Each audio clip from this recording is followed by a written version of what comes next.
आज गुलशन नगर में छुट्टी का दिन था। राशिद अंकल सब्जी लेने निकले ही थे कि सामने पड़ोस का लड़का जोहिब मिल गया। जोहिब ने अदब से कहा कि दूसरे शहर में उनके किसी अजीज का इंतकाल हो गया है और उन्हें फौरन निकलना है।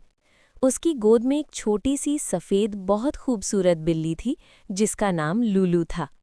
राशिद अंकल का ध्यान जैसे ही लूलू पर गया, वो समझ गए कि ये कोई आम बिल्ली नहीं बल्कि बहुत ख़ास नस्ल की है।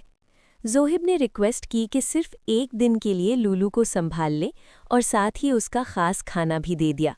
राशिद अंकल अपनी फितरत के मुताबिक मना न कर सके और लूलू को घर ले आए। घर पहुंचते ही अम्मा जान घबरा कर बोल उठी कि ये बिल्ली क्यों ले आए।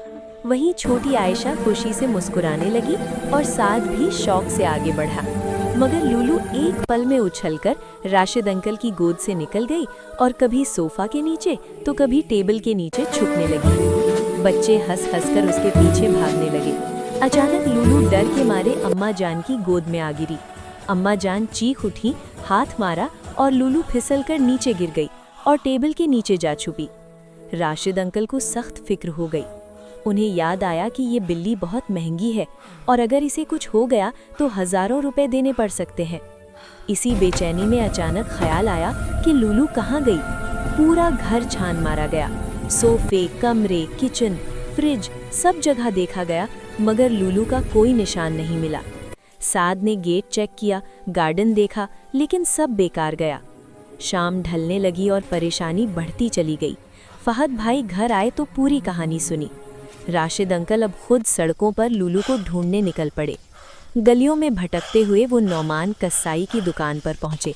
वहां कई आवारा बिल्लियां घूम रही थीं जो रोज गोश्त उठाकर भाग जाती थीं, मगर लूलू जैसी छोटी सफ़ेद बिल्ली कहीं नजर नहीं आई। थके हारे राशिद अंकल रात को घर लौट आए। पूरा घर उदास था और उनके दिल में सिर्फ एक ही बात घूम रही थी कि महंगी अमानत हो गई।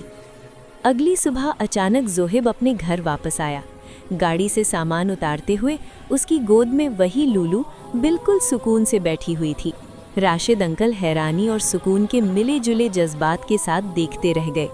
जोहिब हंसकर बोला कि निकलते वक्त लूलू खुद भागकर उसके पास आ गई थी और ग्रिल के छोटे से सुराख से बाहर निकल गई थी। राशिद अंकल के दिल से भारी बोझ उतर गया। वो कुछ कहना चाहते थे मगर बस खामोशी से मुस्कुराकर रह गए। कभी कभी ज़्यादा नेक दिली भी इंसान को मुश्किल में डाल देती है और ये बात राशिद अंकल कभी नहीं भूलने वाले थे। ऐसी ही कहानियों के लिए लाइक, शेयर और सब्सक्राइब ज़रूर करें।